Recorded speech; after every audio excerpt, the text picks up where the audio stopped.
네, 오늘 11번째 시간 리더와 팀입니다. 팀 사용할 때 팀.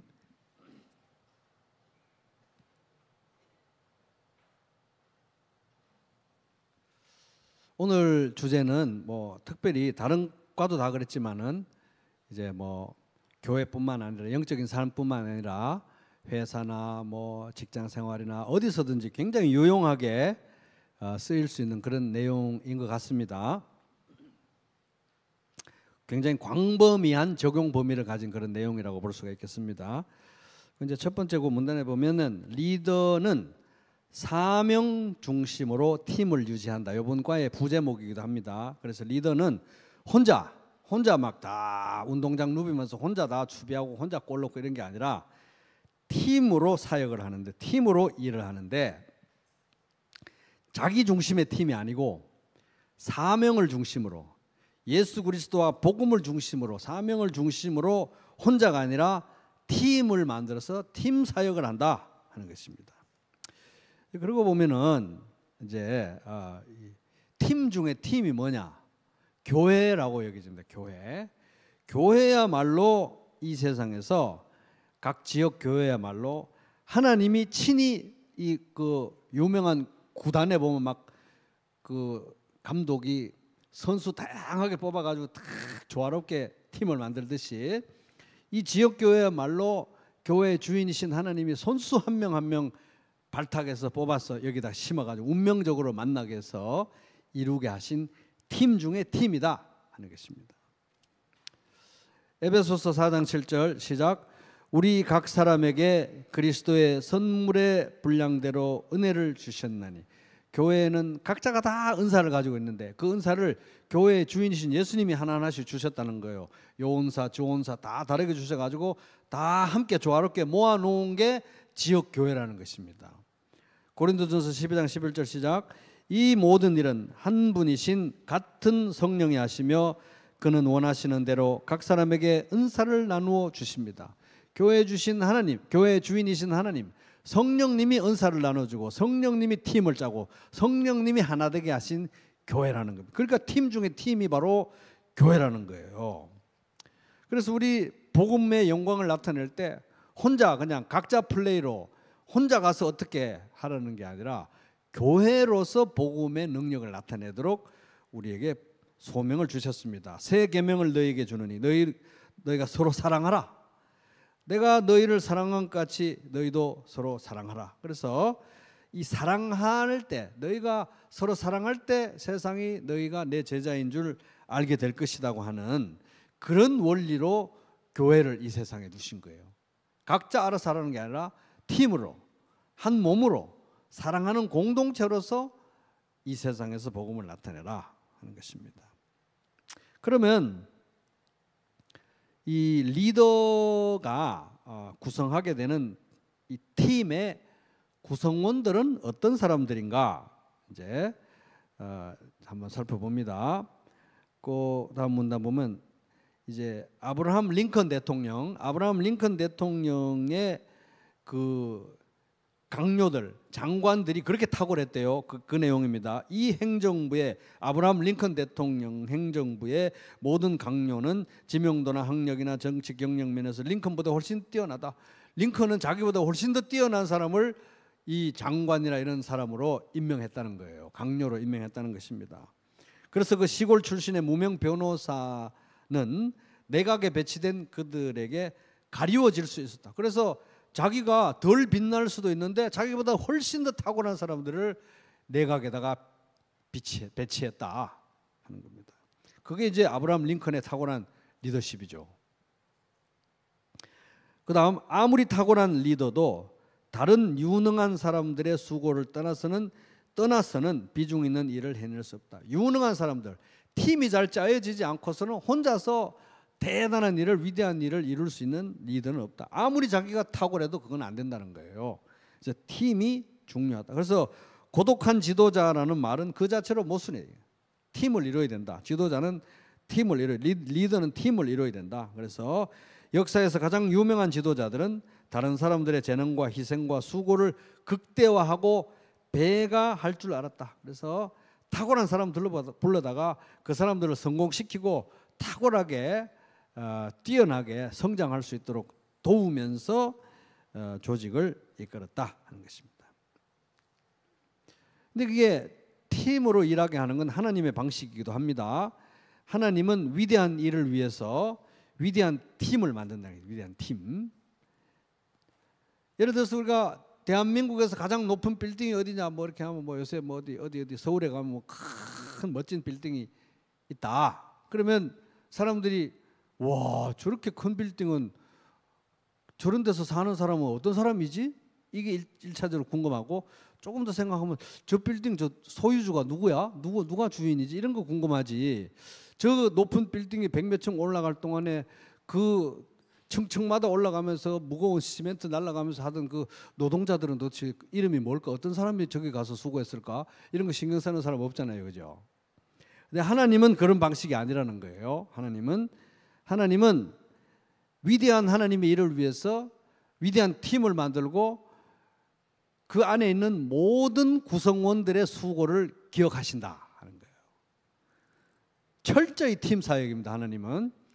그래서 사무엘하 23장에 보면은요, 사무엘 상학 제일 끝머리에 보면은 이 다윗이 나라를 일으키고 왕이 되어서 어마어마한 위대한 업적을 이루는 데 있어서 기여했던 다윗의 용사들의 명단이 쫙, 그러니까 모든 사람의 이름을 다 나열할 수 없으니까 가장 대표적인 용사들의 이름만 쫙 나열했어요. 여기 사무엘하 23장에. 근데 그걸 또 다 적기는 너무 힘들어가지고 마지막 몇 절만 제가 가지고 왔습니다. 한번 볼게요.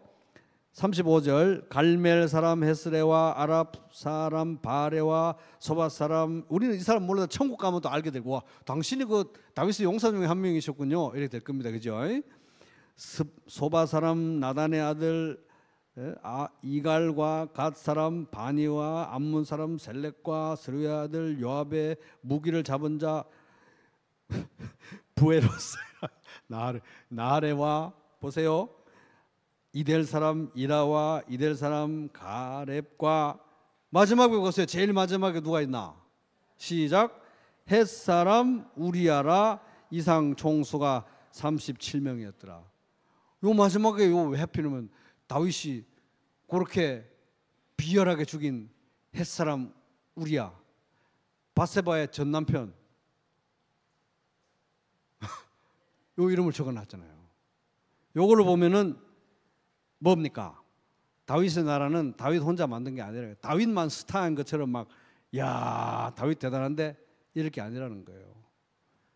다윗은 그냥 이름이 좀 드러났을 뿐이고 실제로는 다 함께 한 것이고 하나님은 그걸 다 기억하시고 심지어 다윗이 그렇게 비열하게 죽였던 우리아도 이 나라의 굉장한 공신이었다는 것입니다. 기억한다는 거예요. 근데 이 세상 나라에서는 권력자여서 이렇게 처단되고 뭐 이렇게 도외시되고 밀려난 사람들은 기억도 안 하잖아요. 그죠? 하나님은 철저하게 팀으로 일하게 하신다 하는 것입니다. 그 다음 역사의 가장 훌륭한 리더들은 자신이 다른 사람에게 의존하고 있음을 인정했다. 진짜 훌륭한 리더들은 여기 있는 사람 다 내 졸개야. 내가 시키는 대로 그냥 다 해. 이거 내 없으면 대도 안 해. 이런 게 아니고 이분들이 없으면 나는 아무것도 안 합니다. 다 이분들이 하는 거고 나는 그냥 이름만 앞에 나와 있는 겁니다. 이게 진짜 훌륭한 리더라는 거예요.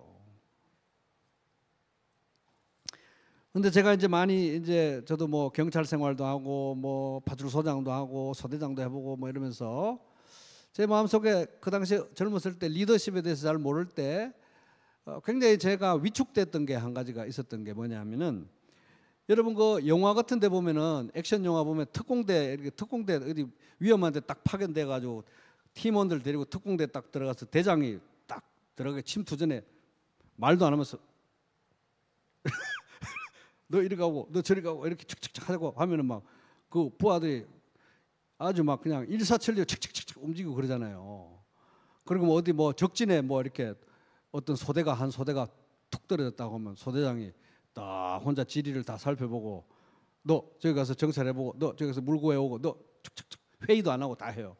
그런 걸 보면서 제가 리더는 저렇게 뭘 다 알아가지고 착착착 시킬 줄 알아야 되는데 나는 나이도 어리고 뭘 아는 것이 없어서 너무너무 불안하다.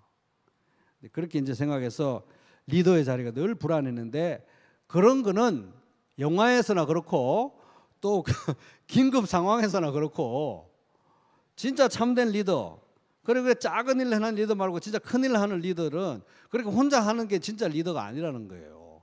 구성원들하고 다 상의하면서 구성원들의 도움을 의지하는 할 줄 아는 리더가 그들이 최대 역량을 발휘할 줄 아는 리더가 진짜 리더라는 거예요. 그래서 스케일 좀 더 크게 보면은 삼국지 같은 거 읽어보면은 삼국지에서 누가 그래도 어느 나라가 승리합니까? 그리고 누가 최종 승자가 됩니까? 다양한 정말 어떻게 보면 그 한 명 한 명 면면이 너무너무 특이한 사람들인데 그 다양한 인재들을 다 모으는 거예요. 인재들을 다 모아가지고 너무너무 다양한 인재들을 많이 모은 나라가 이기는 거예요. 대단한 장수들 이렇게 잘 다스려지지도 않는 진짜 대단한 장수들을 휘하에 쫙 거느리는 사람이 결국 나중에 이기는. 그 조조의 리더십을 평가하면서 조조가 그렇게 이제 못된 사람으로 평가되긴 뭐 이렇게 영화나 만화 영화나 이런 데 보면 그려지긴 하지만 그렇게 통이 크게 자기한테 대들고 막 자기 멱살 잡는 이런 사람들을 다 거느리고 있었다잖아요. 다양성이 있는 조직이었다고 합니다. 그래서 이게 이제 이 리더가 혼자 막 플레이하는 게 아니라 같이 팀으로 사역하는 그 조직이 강하다 하는 거예요. 강하다.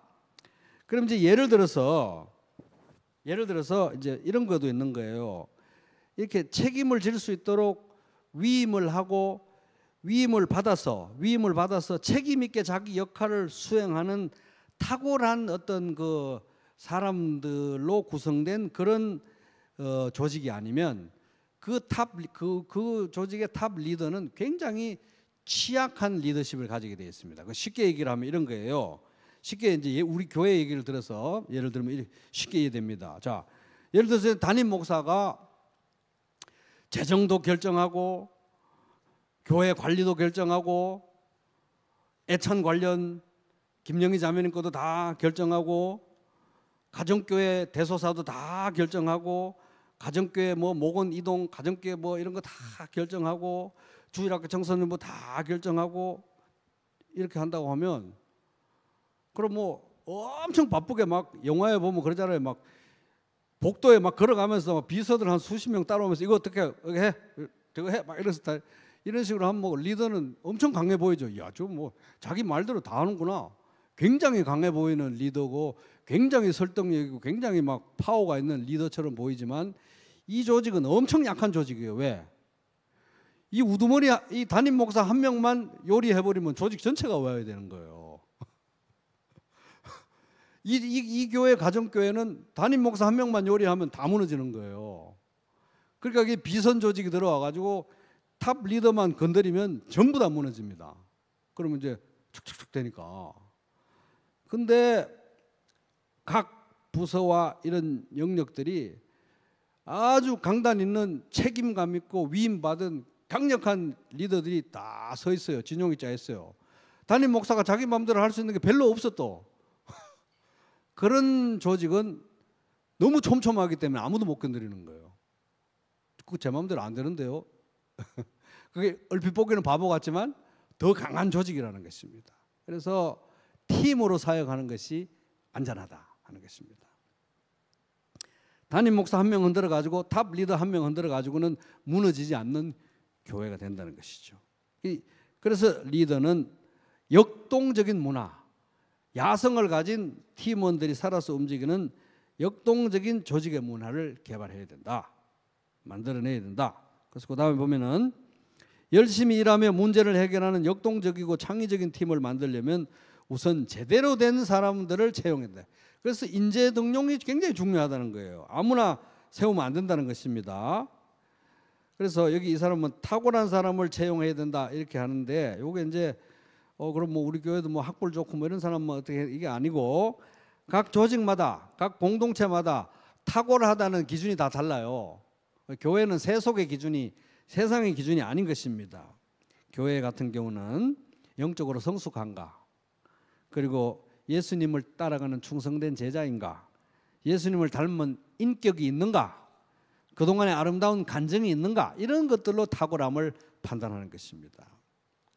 그래서 하다못해 초대교회 예루살렘 교회 7집사 임명할 때도 성령과 지혜가 충만하며 칭찬받는 사람, 교회에서 간증이 있는 사람을 집사로 채용했던 것입니다. 세웠던 것입니다. 간증이 있고 성령의 역사가 있는 사람을 리더십 팀에 넣어야 된다. 교회 전체도 그렇고 우리 각 가정교회도 그렇고 회사도 그렇고 어디도 다 그렇습니다. 주일학교, 청소년부 다 그렇습니다. 그 다음에 보면은 도전적 사명, 이 시대는 혼탁한 시대, 힘든 시대잖아요. 도전적인 사명을 수행하려면 팀을 잘 짜야 된다는 거예요. 아주 좋은 팀을 짜야 된다 하는 것입니다. 그래서 아까 모두에 말씀드렸죠. 팀 중에 팀이 교회다. 우리 부평교회는 이 부평 지역에 복음을 전하고 주님 나라를 확장하는 소명을 가진 진짜 중요한 팀 중에 팀이라는 거예요. 그래서 우리 팀으로서 우리 교회는 탁월한 인재들이 여기 꽉 차야 되는 거죠. 탁월한 사람들로 꽉 채워져야 되는 거예요. 왜? 천국의 전초기지니까. 그래서 우리 교회는 이거 뭐 신앙도 불분명한 사람들이 그냥 우르르 몰려가지고 막 사람만 많이 모아놓으면 좋은 것처럼 그런 교회로 가면 안 된다는 것입니다. 왜? 여기는 소명을, 하나님이 이 시대에 주신 어려운 사명을 수행해야 되는 팀 사역의 공동체이기 때문에 그렇습니다. 그런 면에서 보면은 교회는 유람선일까요? 군함일까요? 군함이죠. 교회는 유람선이 아니라는 거예요. 유람선은 돈만 내면 아무나 와서 그냥 막 배도 엄청 크잖아요. 그거 그죠? 아무나 다 타는 거예요.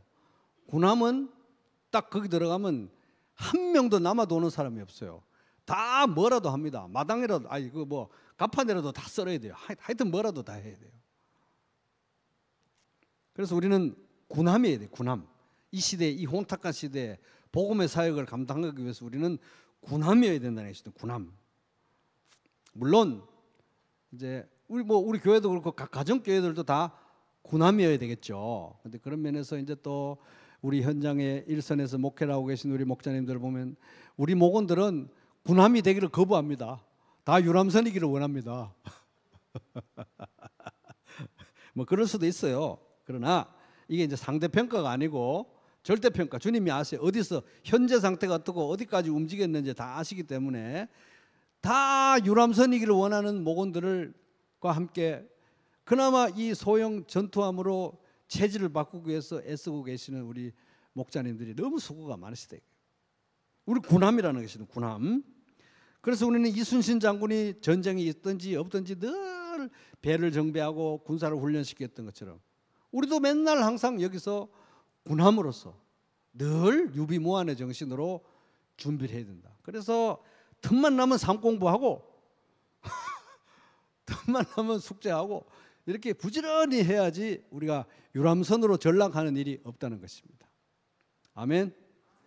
그래서 우리는 정말 목숨이 붙어 있는 날까지 우리는 군함으로, 왜냐하면 우리는 이제 육신적인 군함이면 뭐 연세 다 정년이 있지만은 우리는 영적인 군사들이기 때문에 목숨만 붙어 있으면 우리는 싸울 수 있다 이거예요. 그래서 그 뮬란이라는 영화 보면은 나라에서 전쟁이 나가지고 이제 징집령이 떨어지니까 뮬란 아버지는 이제 막 지팡이 짚고 지팡이 이렇게 다니실 분인데 전쟁에 동원될 군사를 징집하러 왔어. 이러니까 뮬란 아버지가 이러면서 집안에 있는 칼 꺼내 가지고 칼도 제대로 못 들고 이렇게 나가잖아요. 그러면서 무릎 탁 꿇고 폐하도 없는데 그냥 그 문서 앞에 절하고 제가 전쟁하러 가겠습니다. 이러는데 뮬란이 효심이 지극해서 아버지 대신에 그 다음 날 밤에 야반 혼자 먼저 출동해버리잖아요. 딸이. 그게 이제 뮬란인데 거기서 뮬란이 그 전쟁 나와가지고 어떻게 해가지고 대장이 되잖아요. 그러면서 앞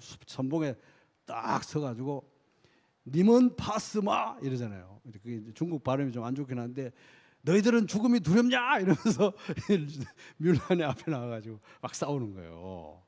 그러니까 우리는 이제 군함이니까 하여튼 목숨이 숨이 붙어 있는 동안에 우리는 싸워야 된다 하는 것입니다.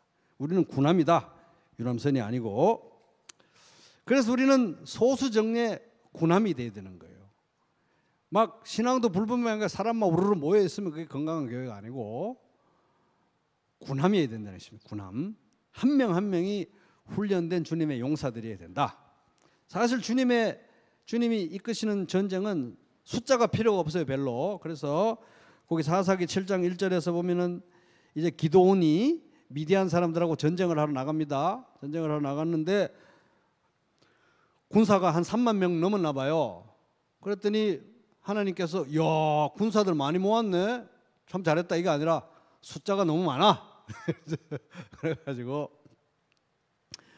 두려워서 떠는 사람, 조금이라도 두려움 있는 사람 집에 가라 하니까 2만 2천 명이 돌아가고 10,000명이 남은 거예요. 10,000명이.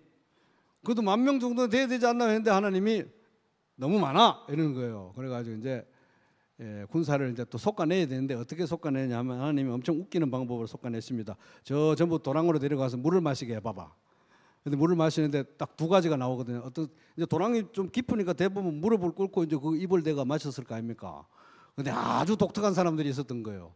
두 손으로 물을 떠서 일어선 다음에 그거를 개처럼 핥아먹는 사람들이 있었는데 그 사람이 300명, 아주 독특한 사람 300명이 있었다는 거예요. 쟤들만 데리고 가. 300명 데려갔다는 거 아닙니까? 그래서 우리 교회는 이 기드온의 300명 같이 군함의 팀원들 같이 그렇게 교회를 전함으로 군함으로 만드는 것이 매우 중요하다 하는 것입니다. 그래서 이제 나는 주의 군사라는 프라이드가 있어야 되는 거예요. 뮬란 아버지 같이 막 지팡이 이렇게 들들들들 떨면서도 나는 내가 곧 죽어도 전쟁 나간다 이런 마음이 있어야 되는 것입니다. 그래서 그다음 보면은 초대 교회에서는 감독과 집사 등 리더들을 엄격한 기준에 맞춰서 선발했다. 예수님도 12제자를 뽑으실 때 밤새도록 기도하신 후에 아버지께서 주시는 사람들을 택하셨다. 사람을 인재를 선발하고 인재를 키우는 게 이렇게 중요하다 하는 것입니다. 예를 들어서 뭐 어떤 교회에서 부흥이 일어났습니다. 큰 교회에서 큰 부흥이 일어나면 거기서 또 뭐 부흥 백서를 만들어요. 부흥 매뉴얼을 만들어요. 그래가지고 이렇게 하면 부흥됩니다 하고 이제 부흥 매뉴얼 책자를 주고 그러면 이제 다른 교회들이 가져와가지고 그 그대로 다 따라합니다. 어디서든지 누구든지 그대로만 하면 된다는 식으로. 그게 안 되는 거예요. 왜? 하나님은 사람들을 통해서 일하시기 때문에.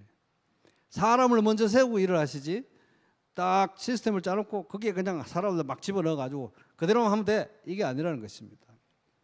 그래서 그 다음 문단 보면은 적임자를 발굴할 때까지 충원을 미루는 게 낫다는 거예요. 아무나 세우는 것보다. 아무나 하나님 일을 하게 막 앞에 세우는 것보다는 차라리 적임자를 발굴하기 위해서 기도하면서 기다리는 게 낫다. 그래서 중요한 건 우리가 사람을 세우고 사람을 위해서 기도하고 사람을 훈련시키는 게 제일 중요한데 그렇게 사람이 한 사람 서잖아요. 그럼 그 하나님이 그 사람을 세우시고 그 사람에게 가장 맞는 일들을 시작하시는 거예요. 그러면 전혀 예상하지 못했던 일들이 그 사람을 통해서 일어나는 것입니다.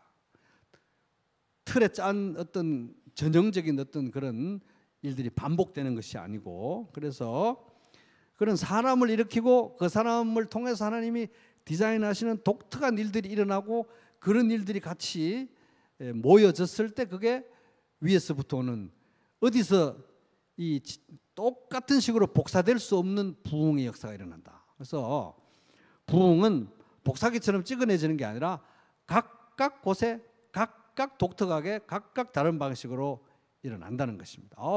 저기 큰 교회 부흥된 거 보니까 우리 교회는 영 뭔가 모습이 다른데 그런 거 걱정할 거 없다는 거예요. 하나님 말씀에 따라서 예수님 붙들고 충성하고 나가다 보면 때가 되면 주님께서 성령의 역사를 일으키실 줄로 믿습니다.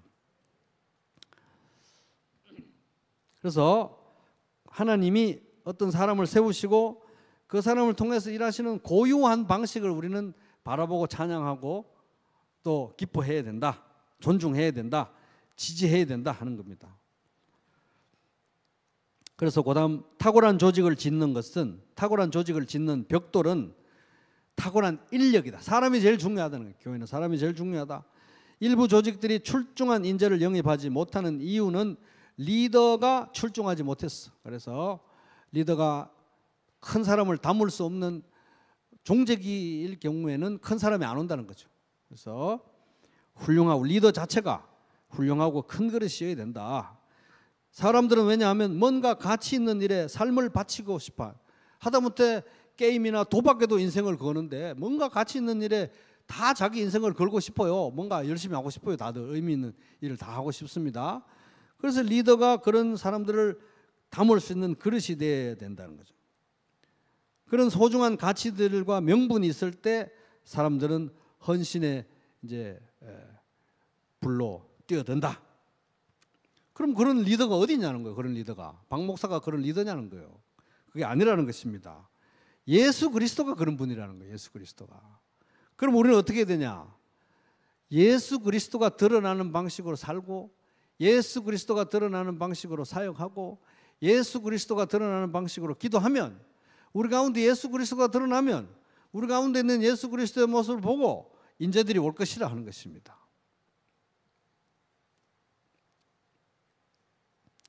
그래서 예수 그리스도가 드러날 때 복음을 향해서 또 예수 그리스도의 영광을 위해서 자발적으로 와가지고 헌신하는 일들이 일어난다 하는 것입니다. 그래서 그 인재들은, 그 영혼들은 그러면 어떻게 교회로 오느냐? 교회의 주인이신 예수 그리스도께서 선발하고 더해주는 거예요. 팀을 짜는 것입니다. 왜? 성령이 은사를 주시는 거고 예수님이 선물로 은사를 주시는 거니까 예수님이 팀을 짜는 거예요. 그래서 여기 모인 우리 모두 한 명 한 명들은 내가 이 교회에 와준 게 아니고 이 교회가 여러분들을 받아들인 것이고, 더 근본적으로는 이 교회의 주인이신 예수님이 발탁해서 운명적으로 여기에 심고 구성원으로 살아가게 한 것입니다. 팀원이 된 거예요. 그런 마음으로 이 나는 예수 그리스도의 구체적인 나타남인 이 지역교회에 나도 속하고 싶습니다. 받아들여 주세요 주님. 이런 마음으로 교회에 오지 않잖아요. 끝까지 못 견뎌요. 또 그런 마음이 돼야 되는 것입니다. 그래서 그렇게 주님께서 사람들을 선발해 주시고 사람들을 더해 주시고 사람들을 붙여 주시고 영혼들이 가득하고 일꾼들이 가득한 우리 부평교회 되기를 주님의 이름으로 축복합니다. 자, 그다음 리더들은 필요하다면 어떤 대가를 무릅쓰고서라도 팀의 최고의 사람을 영입해야 된다. 그래서 최고의 사람들을 뭐 최고의 학벌, 재산 이게 아니고요. 하여튼 주님께 충성된 사람들을 받아들이고 함께 해야 되는데, 그러려면은 우리가 뭘 버려야 되느냐? 편견과 선입관을 버려야 돼요. 당신은 복장이 우리 교회의 복장 스타일이 아닌 거예요. 표정이 우리 교회 표정하고 잘 안 맞아. 이런 식이면 안 된다는 거예요. 선입견과 편견을 버리고 참신하고 창의적인 방법으로 인재와 리더들을 받아들여요. 선입견의 문턱을 내려야 되는 것입니다. 아브라함 링컨도 자기들의 자신의 정적, 왼수처럼 선거운동하고 막 서로 헐뜯던 그런 정적들을 해당 업무의 최고 적임자로 세워가지고 통큰 정치를 했듯이, 이 교회가 내 것도 아닌데, 내 것도 아닌데 하나님의 교회인데 주인은 하나님이신데 하나님이 받아들이겠다는데 당신은 내 체질이 아니야, 이러고 우리가 배척하면 안 된다는 것입니다. 선입견과 편견의 틀을 내려놔야 된다. 왜? 내 교회가 아니기 때문에 그렇습니다. 그래서 마치 초대교회 예루살렘 교회가 바울을 받아들여, 바울 살인자였잖아요. 그죠? 순교자 스데반의 가족이 있었을지도 모르는데 예루살렘 교회가 바울을 받아들였듯이, 그 다메섹에 있던 아나니아가 바울을 받아들였듯이 우리 교회도 당신을 보니까 우리 교회 히스토리하고 잘 안 맞는 것 같아요. 이런 식이 되면 안 된다는 거예요. 선입견 없이 받아들여야 된다는 것입니다. 수용성이 있어야 돼요. 그게 수용성 있는 그런 아이고 신천지도 괜찮습니다 막 오세요 이런 게 아니고, 그런 건 아니라는 거 아시겠죠? 수용성 있는 그런 포용성 있는 그 마음, 그거는 누구의 마음입니까? 1번 아버지의 마음, 2번 큰아들의 마음. 아버지의 마음인 것입니다. 큰아들의 마음을 가지고는 교회가 하나님의 사람들을 받아들일 수가 없어요. 딱 보면서 영 체질이 안 맞는 것 같아. 우리 교회하고는 잘 안 맞는 것 같아요. 이런 태도와 표정이면 안 된다는 것입니다. 그래서 이제 아버지의 마음으로 탕자를 품고 그런 추수할 일꾼들이 이제 일어나는 교회가 되어야 된다. 그런 면에서 우리 교회 안에서도 사실은 사적인 감정과 사적인 사연과 사적인 히스토리를 넘어서 동력을 해야 되는 거예요. 저 형제 자매하고는 진짜 도저히 못하겠다 이러면 안 되고, 성령의 하나 되게 하시는 그 주도권에 우리가 굴복하면서 같이 동력하는 것이 하나님이 원하시는 바다. 왜?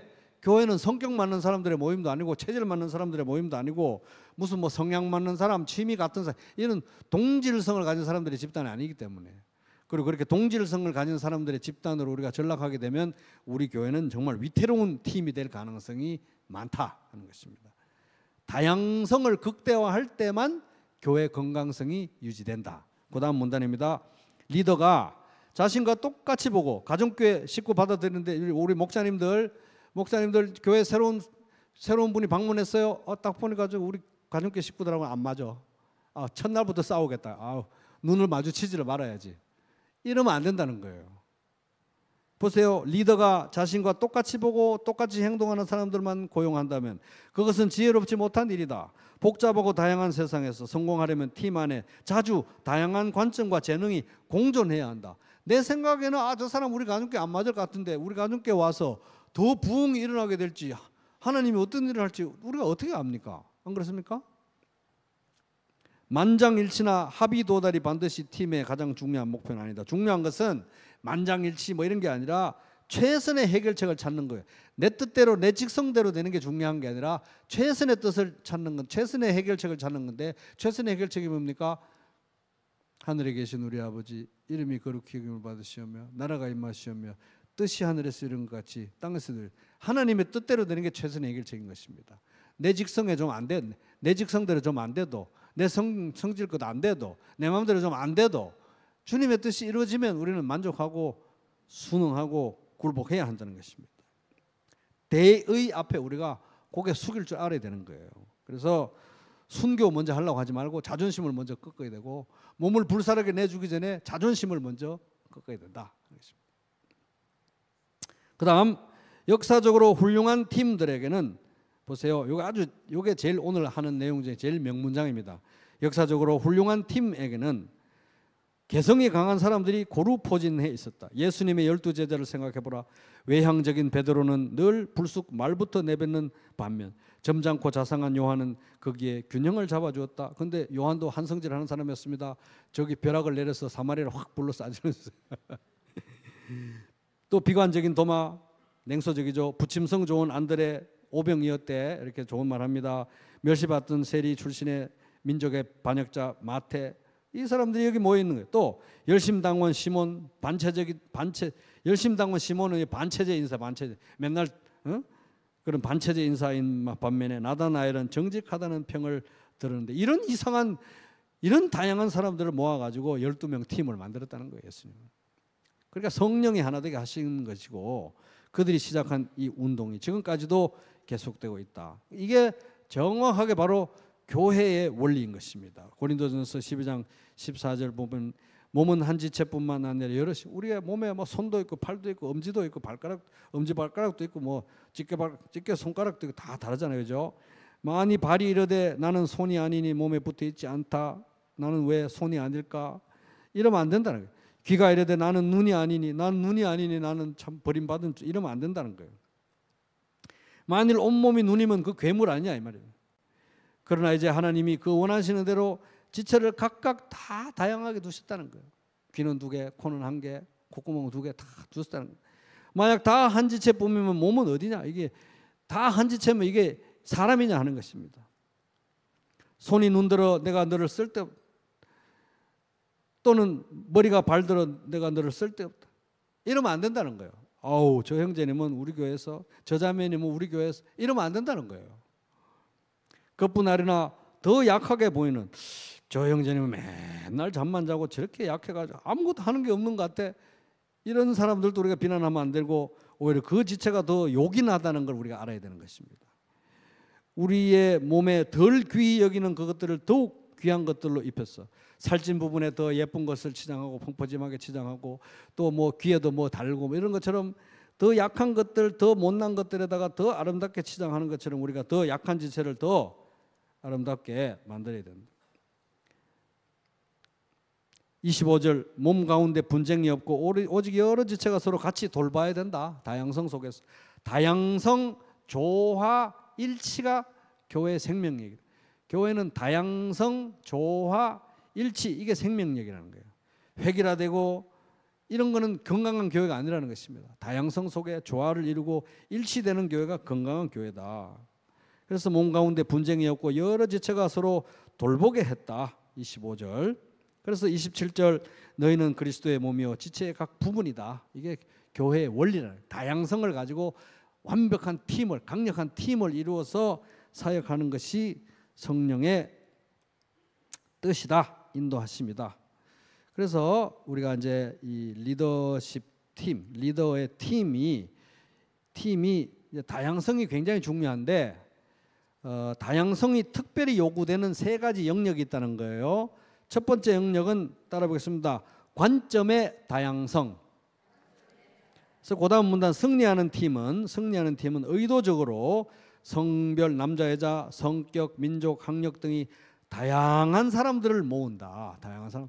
축구팀도 다 골키퍼만 모아놓으면 언제 골을 넣습니까? 그죠? 다양한 사람들을 모아야 되는 거예요. 그래서 다양한 사람들을 모은다.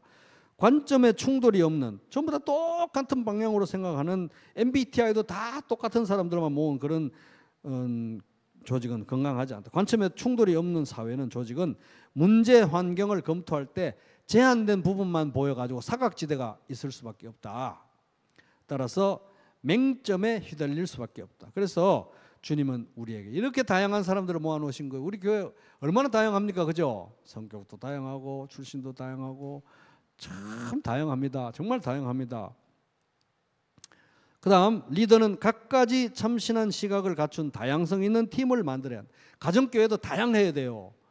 우리 교회는 성격 맞는 몇 사람만 모아놔야지, 이게 안 된다는 거예요. 다양해야 가정교회가 건강해지고, 다양해야 가정교회가 생산성 있고, 다양해야 가정교회가 열매를 맺는데 전부 똑같은 사람만, 체질도 맞는 사람만 모아가지고 가정교회가 안 된다는 것입니다. 편하긴 하죠. 그런데 열매가 안 나요. 열매가. 그래서 다양성 있는 팀을 만들어야 된다. 그래야 이전에 성공했던 전통적 패러다임의 노예가 되지 않을 수 있다. 그래서 주인인 예수 그리스도가 사람들을, 우리 교회도 이제 정말 우리 교회 만약 부흥이 일어난다 이러면 어떨 것 같습니까? 우리 교회 부흥이 일어나면 형제교회 백그라운드에 뭔가 우리를 좀 이해하고 이렇게 예배 드리는 것도 다 이해해가지고 이런 거에 토도 안 달고 이런 비슷비슷한 종류의 사람이 모여오는 게 부흥이겠어요? 그거는 부흥이 아닙니다. 그건 부흥이 아니에요. 진짜 성령이 주도하시는 부흥이 오잖아요. 만약에 온다고 하면 아니 이 사람이 왜 우리 교회 오는 거야? 이런 사람들로 채워질 거예요. 만약에 부흥의 역사가 일어난다고 하면. 그럼 우리가 그 간절히 부흥을 사랑하고 위에서 기도하고 있다면 우리 마음이, 열린 마음이 되어 있어야 되는 것입니다. 다양한 사람들을, 성경에 어긋나지 않는다면 다양한 사람들을, 성경의 본질적인 핵심적인 진리에 어긋나지 않는다면 다양한 견해를 가진 사람들을 받아들일 마음의 준비가 돼 있어야 부흥을 맞이할 준비가 되는 거예요. 자식을 임신을 해서 애를 낳는데 나는 내 체질에 딱 맞는 모습으로 태어나는 애만 사랑할 거야. 그런데 태어나는데 엄마도 안 닮고 아빠도 안 닮았어요. 그럼 안 사랑합니까? 그럼 안 되잖아요. 어떤 애를 주시든지 간에 우리는 받아들이고 사랑해야 되는 것입니다. 그래서 우리는 아버지의 마음을 지금부터 갖고 노는 것이 중요하다. 우리 교회 정문을 열고 들어오는 사람이 영 우리 교회 체질이 안 맞아요. 딱 봐도 아니야. 그래도 우리는 하나님이 보내신 줄 알고, 왜? 교회의 주인이 하나님이시니까. 하나님이 받는다는데, 하나님이 바울을 받는다는데 아나니아가 거절하면 안 되듯이, 예루살렘 교회가 거절하면 안 되듯이 우리도 그렇게 받아들이는 수용성 있는 아버지의 마음을 가진 부평교회 되기를 주님의 이름으로 축복합니다. 이제 그렇게 해야 된다는 거예요. 그래서 이제 예수님이 우리 교회에 어떤 사람들을 끌어모으시는지, 만약에 부흥을 주셔서 어떤 사람들을 끌어모으시는지 그 사람들의 면면을 보면 하나님이 우리 부평교회라는 독특한 지역교회를 통해서 앞으로 하실 구체적인 일의 모양이 어떤 것인지 이제 짐작해 갈 수 있다는 것이죠. 어떤 우리 교회는 이런 쿠키 틀이야. 이런 프로그램 뭐 딱 짜진 대로 가는 거예요. 당신들이 들으면 이거 다 무조건 맞춰야 돼요. 이건 부흥이 아니라는 것입니다. 물론 성경의 본질적인 진리에 대해서는 우리가 타협을 말아야 되죠. 그러나 시대와 상황에 맞게 우리가 언제든지 변질이 아니라 변화할 준비. 예루살렘 교회가 그 고통을 무릅쓰고 이방인들 할례 안 받아도 돼요 이렇게 말한 것처럼 이 알을 깨고 나갈 수 있는 마음의 준비가 돼 있어야 된다 하는 것입니다. 자, 그다음 친화력이 좋은 리더는 왕성한, 근데 이제 그렇다고 해서 교회 다양성이 중요하고 다양한 의견이 중요하다고 해서 이런 주의사항을 잊어버려서는 또 안 됩니다. 보세요. 친화력이 좋은 리더는 왕성한 토론을 장려하고 부추기면서, 다양한 토론이 있어야죠. 그러나 그럼에도 불구하고 토론 중에 통제력을 잃거나 막말을 하는 것을 묵과하지 않는다. 이게 이제 영어로 된 거 보면 이제 이게 언어 폭력을 말하는 거예요. 언어 폭력. 토론 좋고 다양한 의견 좋아요. 그렇다고 해서 막 서로를 비방하고 욕하고 이런 분위기는 안 된다는 거예요. 그건 다양성이 아니라는 거예요. 무례함이지. 그래서 그것을 제지하고 멈추고 해야 되는 것은 바로 리더의 책임이다 하는 것입니다. 그래서 우리들은 가정교회에서도 가정교회 나눔 10계명 있죠. 그걸 이제 주기적으로 읽어가면서 해야 되는 이유는 이제 가정교회 교제가 엉뚱한 방향으로 흘러가거나 대화를 독점하거나 무례하게 말하거나 막 정치 논쟁을 하려고 하는 사람들을 제지해야 될 그 책임이 누구에게 있느냐? 목자님들에게 있기 때문에 그렇습니다. 그래서 다양성이 좋지만 무례한 걸 성경이 장려하는 것은 아니다. 그 다음에 또 다양성이 필요한 영역, 재능의 다양성. 시작. 그래서 팀원들에게 조직의 유익을 위해서 자신만의 재능을 발휘할 기회를 줘야 된다. 그래서 재능이 다 다양하잖아요. 아, 우리 교회는 이런 것만 필요해 이런 게 아니라 그 사람을 세워주신 하나님의 뜻에 우리가 순응하면서 재능을 다양하게 발휘할 다채로운 발휘를 기회를 줘야 교회도 더 다채로워진다 하는 것이죠. 그래서 우리 목자님들 가정교회에서 나는 우리 목원들한테 일 맡기려고 하면 너무 미안하고 너무 눈에 넣어도 안 아픈 목원들이라 일 맡기려면 너무 마음이 아파서 못 맡기겠다고 이러면 안 된다는 거예요. 그러면 결국 목원들을 망치는 거예요. 목원들을 망치는 거고 기회를 안 주는 것입니다. 일할 수 있는 기회 줘야 되는 거예요. 뭐라도 해야 되는 거예요. 뭐라도. 인력의 낭비인 것입니다. 그래서 리더는 사람들의 재능과 기술을 파악해서 잘 파악해야 돼요. 목자님들은 목원들이 뭘 잘하는지 잘 파악을 해가지고 최대한 적재적소에 선용할 줄 알아야 된다. 그래서 얘들 예전에 뭐 모비딕인가 그거 보면 이제 그 고래 잡는 배인데 그 선원들이 다 뭐 각자 할 일 가지고 엄청 바쁘게 뭐라도 막 하는데 한 사람은 아무것도 안 하고 잠만 자는 거예요. 이 사람은 아무것도 안 하고. 그런데 그 사람은 고래가 나타났을 때 작사를 확 꼽는 그 일을 위해서 평소에 멘탈 관리를 하고 있는 거예요. 가만 아무것도 안 해요. 그 사람은 건드리면 안 되는 거예요. 딱 놔뒀다가 딱 뜨면 왔다. 그러면 그 사람은 이제 평소에 관리 잘하겠다. 팍 한 방에 꼽는 이제 그런 각자 다양한 은사가 있다는 것입니다. 한 것은 하는 사람들이 다 있다는 거예요. 다. 그래서 이제 또 세 번째 다양성이 요구되는 것은 따라 보겠습니다. 지식의 다양성. 시작. 그래서 리더는 박식한 사람, 나보다 똑똑한 사람, 나보다 더 지식이 많은 사람들을 끌어모으는 게 주저했으나 우리 목자님들, 목원들 보는 교회 새로 왔는데 저 사람은 나보다 훨씬 똑똑한 것 같아. 안 되겠어. 이러면 안 된다는 거예요. 나보다 박식하고 나보다 똑똑한 사람을 받아들일 마음의 준비가 돼 있어야 돼요. 그리고 그들의 이야기를 들을 귀가 열려 있어야 된다는 것입니다. 주변에 나보다 더 나은 사람들의 조언에 기꺼이 귀를 기울여야 된다. 그래서 솔로몬이 지혜를 주십시오 할 때 지혜가 바로 개역 성경에 보면 듣는 마음이에요. 듣는 마음, 지혜로운 마음, 다른 말로 하면 듣는 마음, 들을 줄 아는, 남의 얘기를 들을 줄 아는 마음이 지혜로운 마음이라는 것입니다. 자, 그다음 무시당하거나 이용당하는 사람들은 결코 창의적 돌파구를 열지 못해. 그래서 항상 이렇게 존중하고 지원하고 또 이런 배려하는 그런 환경 속에서 창의적인 생각이 나오고 틀을 깨는 생각이 나오고 미래를 대비할 수 있는 미래형 어떤 대안들이 나온다 하는 것입니다. 그래서 일의 목표가 보람되고 지도자의 관심이 느껴지면 동료 직원들 사이에 유대감이 형성된다. 지도자의 관심에는 진정성이 있어야 한다. 그래서 이제 목자님들이 목원이 어떤 일을 했어요. 그러면 너무 잘했습니다. 정말 훌륭하십니다. 이럴 때 이게 진심이 아니잖아요. 목원이 알아요 벌써. 또 우리 목자님 또 쇼한다 쇼해 이렇게 할 텐데 진심으로 한마디 무뚝뚝하게라도 진심은 통하거든요. 그래서 진심으로 관심을 가지고 진심으로 잘했다. 당신이 그렇게 뭐라도 하면서 성장하는 모습을 보니 내 마음이 정말 뭉클하다. 이런 게 필요하다 하는 것입니다. 그러니까 이게 이제 내 마음에서 그런 사랑이 막 뭉클 이렇게 샘솟는 그런 경우는 거의 드물고 주님의 양이라는 인식을 가질 때 이게 가능한 거예요. 내가 사랑하는 주님이 이 사람을 이렇게 보는구나. 나도 그렇게 봐야지. 이럴 때 가능하다 하는 것입니다. 참 우리 주님은 취향도 독특하십니다. 이렇게 한마디 하고 이제 우리가 순종하면 되는 거예요.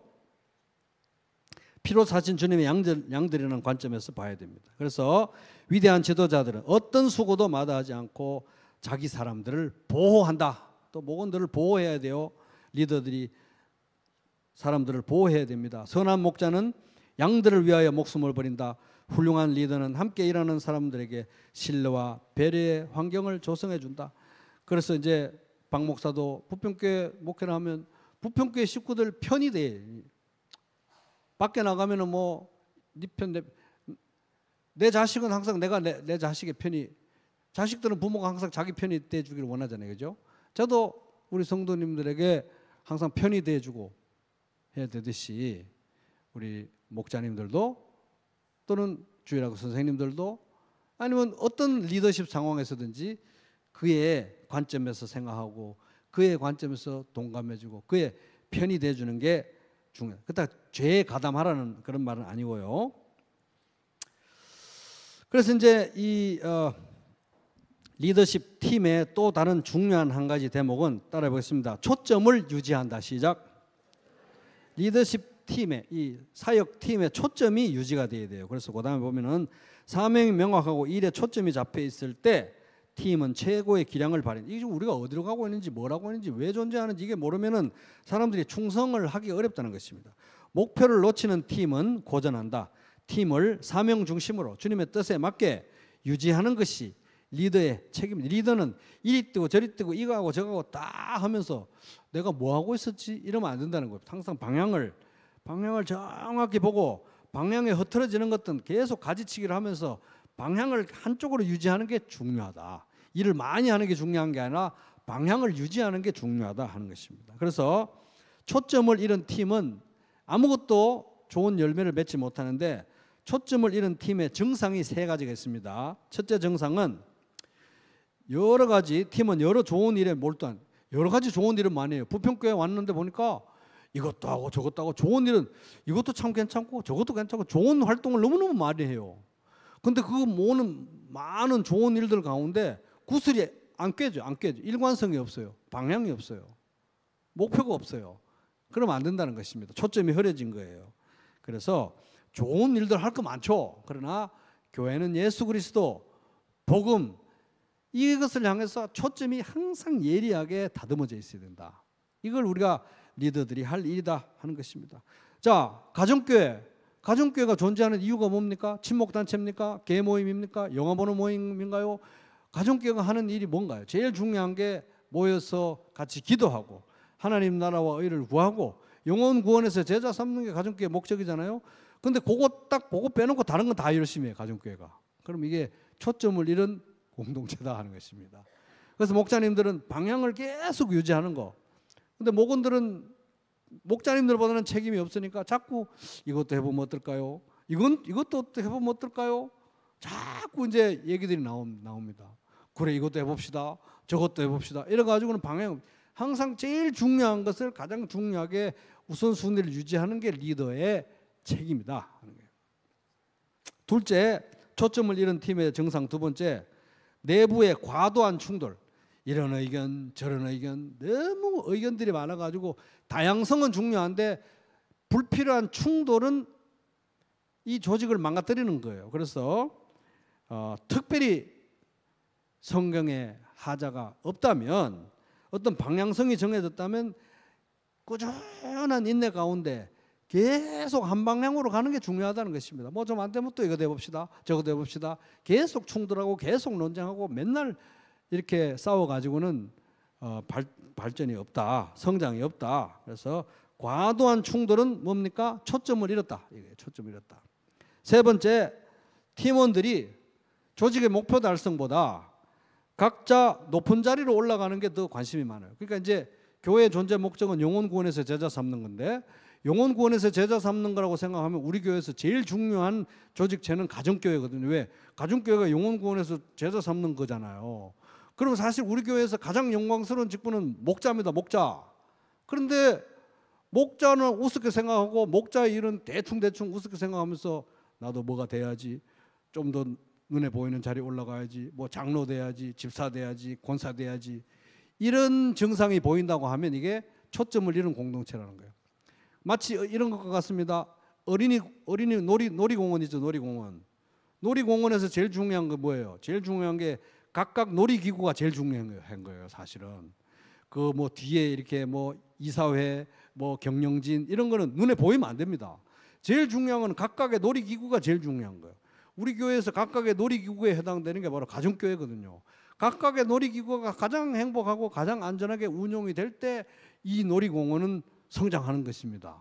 그러니까 각각의 놀이기구가 제일 중요한데 나는 맨날 놀이기구만 있고 나도 언제 이사회에 들어가 보나, 이렇게 생각하는 구성원들이 늘어나면 이미 초점을 잃은 공동체가 되는 거예요. 목적을 잃은 공동체가 된다 하는 거예요. 그래서 이제 또 팀 사역에 팀에 중요한 것은 소통이 중요합니다. 리더십을 두 마디로 요약하면 따라해보겠습니다. 사랑, 소통. 한 번 더, 사랑, 소통. 리더십은 두 마디로 요약하면 사랑과 소통인데 소통이 절반이 소통.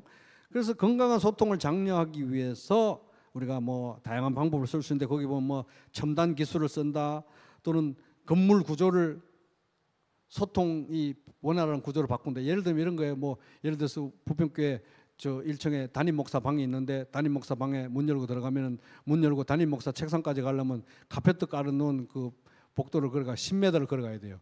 그래서 그러면 이제 이 소통이 벌써 답답한 거예요. 벌써 이렇게 위계 질서가 이렇게 선 조직체가 되는 거예요. 예를 들어서 그런 거예요. 그러니까 열린 구조로 모두가 다 소통되는 구조로 건물도 만들고 모든 조직의 흐름도 만들어야 된다. 세 번째가 이제 회의, 다양한 방식의 긴 회의, 짧은 회의, 뭐 먹으면 사는 회의, 안 먹으면 사는 회의, 다양한 방식으로 자주 만나야 된다.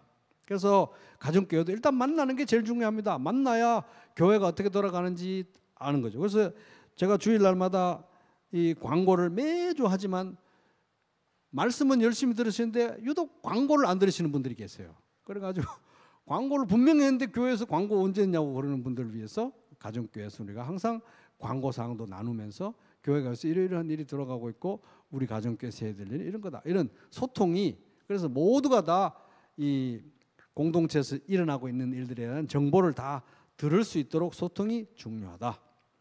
그래서 그 다음 문단 보면 리더들이 최고의 직원들에게 맡겨야 되는 것은 문제거리, 골칫덩어리만 던져주는 게 아니라 기회를 줘야 돼요. 기회. 예수님이 우리에게 그렇게 하신 거예요. 옛다 너는 하나님 나라에 뒤치다거리나 하거라. 문제를 던져준 게 아니고요.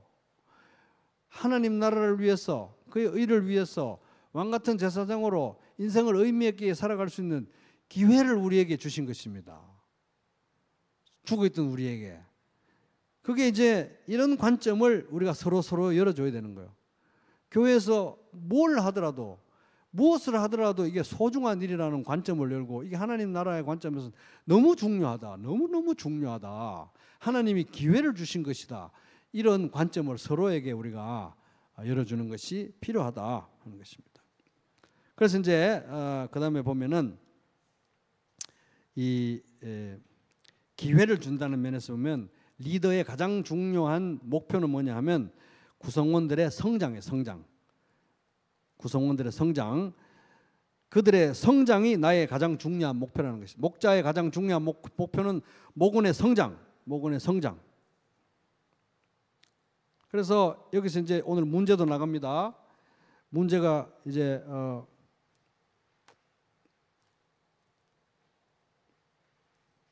나아번 보면은 나는 나에게 맡겨진 사람들의 영적 성장을 진심으로 원하는가? 나는 예를 들어서 목자로 하면은 목자로서 나는 목원들의 성장을 진심으로 원하느냐 이거예요.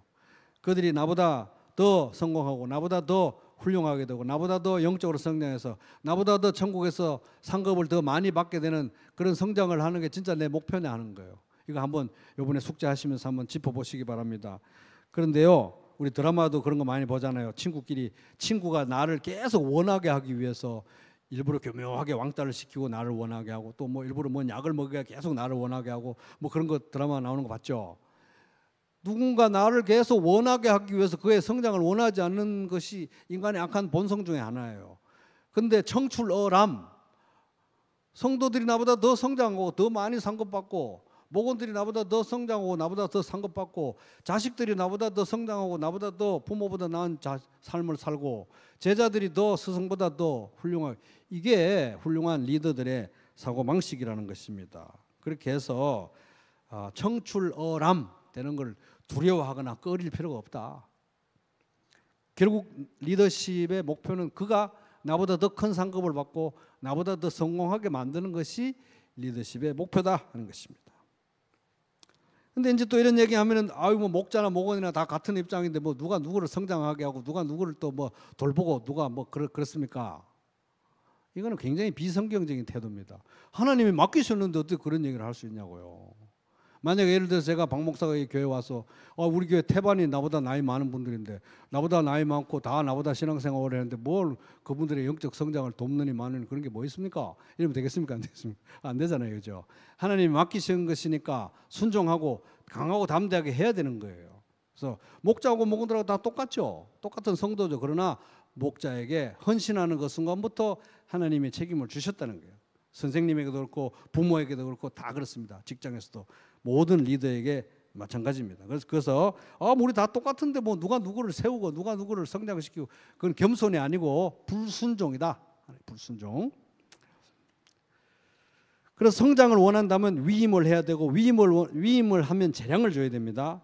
그리고 실패할 기회를 줘야 돼요. 그래서 그다음 문단 보면은 리더가 사람들의 개인적 직업적 성장을 독려하려면 실패까지도 받아들일 수 있는 실패의 기회도 주어야 된다 하는 거예요. 그래서 우리가 높아심에 이것도 얘기해줘야 되고 저것도 얘기해줘야 되고 이것도 훈수 떠줘야 되고 저것도 잔소리 해줘야 뭐가 안전할 것 같은데 정말 그들에게 필요한 건 나의 잔소리 나의 훈수가 아니고 자기의 자치권 재량권 알아서 해보는 거예요. 실패하든지 말든지. 그래야 성장이 되는 것입니다. 그래서 안전한 환경을 제공하고 해볼 수 있는 실패했을 때 같이 책임져 주는 것이 리더다. 그래서 마지막 그 문단에 보면 사람들에게 최고의 역량을 이끌어내주는 리더에게는 탁월한 사람들이 찾아와서 오래오래 머문다. 우리 부평교회도 탁월한 사람들이 찾아와서 오래오래 머무는 그런 교회가 되려면 예수님이 우리 가운데 드러나야 되는 거예요. 왜? 예수님이 이 탁월한 리더시니까. 그러면 이제 모든 일들 가운데 우리가 예수님이 드러나는 방향으로 기도하고 사역하고 움직일 때 예수님이 드러나면 예수님의 그 빛에 반해서 사람들이 와서 오래 있을 것이다 하는 것입니다. 같이 헌신할 거라는 거예요. 그래서 마지막 문단 개인적 성장은 리더 혼자도 할 수 있다는 거예요. 나 혼자 성장하는 거 누구나 못합니까? 그러나 조직을 변화시키고 키우려면 다른 사람들과 함께 해야 된다. 그래서 리더로서 사람들 구성원들에게 의지하는 걸 부끄러워하면 안 돼요. 좀 도와주세요. 같이 합시다. 사람을 세우는 게 중요하다. 혼자 다 하는 게 중요한 게 아니라는. 그래서 똑똑한 한 명의 리더들보다 좀 못해도 함께 하면서 숙련된 팀이 더 강력하다. 그래서 우리가 팀 스포츠가 아주 중요한 거예요. 어릴 때 팀 스포츠를 해봐야 돼 애들이. 나 때문에 팀이 져보기도 하고 나 때문에 이겨보기도 하고 내 때문에 또 골 먹어보기도 하고 이러면서 팀의 이 생리를 배우는 게 너무너무 중요한 것입니다. 그래서 예수님을 본받고 예수님이 드러나는 그런 사역, 교회의 원리를 적용하는 가운데 다양성 가운데 조화롭게 그러나 일치되는 그런 그리스도의 능력이 드러나는 복된 교회 되기를 주님의 이름으로 축복합니다.